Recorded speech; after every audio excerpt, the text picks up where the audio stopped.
La jeunesse goudompoise était dans tous ses états ces jours derniers. Pour cause, 2 des leurs, dont une femme enceinte, ont été violentés par des hommes non encore identifiés à l'heure du couvre-feu. Sidi Saro, le président du conseil communal de la jeunesse, explique. La femme nous a fait savoir que là où elle passait la journée d'habitude, à un moment donné, la nuit, elle rejoint son mari pour passer la nuit. Donc elle avait oublié son portable. Et lorsque elle s'est rendue pour récupérer le portable en venant, lui et son mari sont tombés sur un groupe d'hommes en civil, je répète bien en civil, qui les ont malmenés et tabassés sans raison, sans motif. Au même moment, l'autre jeune qui était de l'autre côté, qui passait la nuit à côté d'une maison, donc après la rupture, en rentrant, il est tombé également sur des hommes en civil qui le poursuivaient. Et malheureusement, ce jeune s'est tombé brutalement et sa mâchoire est cassée. Après que la nouvelle s'est répandue dans les réseaux sociaux, ces jeunes ont cherché à y voir plus clair. Au niveau du camp, le capitaine, ou du moins, donc, nous a appelés. On est allé là-bas, on a entretenu, on a discuté. Donc il nous a fait savoir que à cette heure-là, c'est-à-dire le mardi 12 avant 21h, ces troupes n'étaient pas sur le terrain.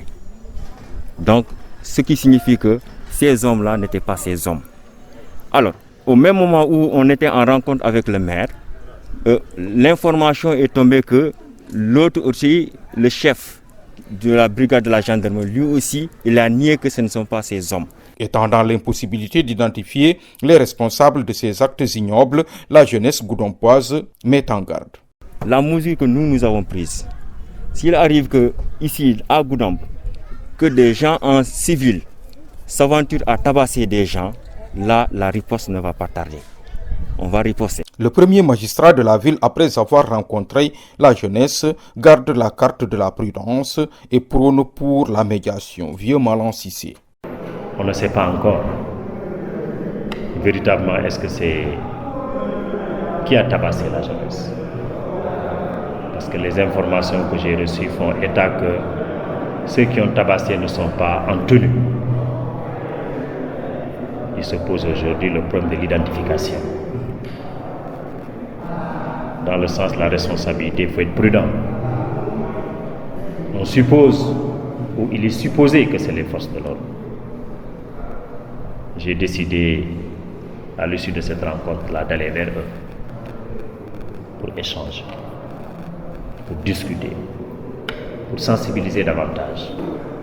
Dans tous les cas, l'engagement des jeunes dans la lutte contre le Covid-19 à Goudomp n'est plus à démontrer. Leur mobilisation et leur engagement ont contribué au fait qu'aucun cas positif n'est encore enregistré dans le département de Goudomp.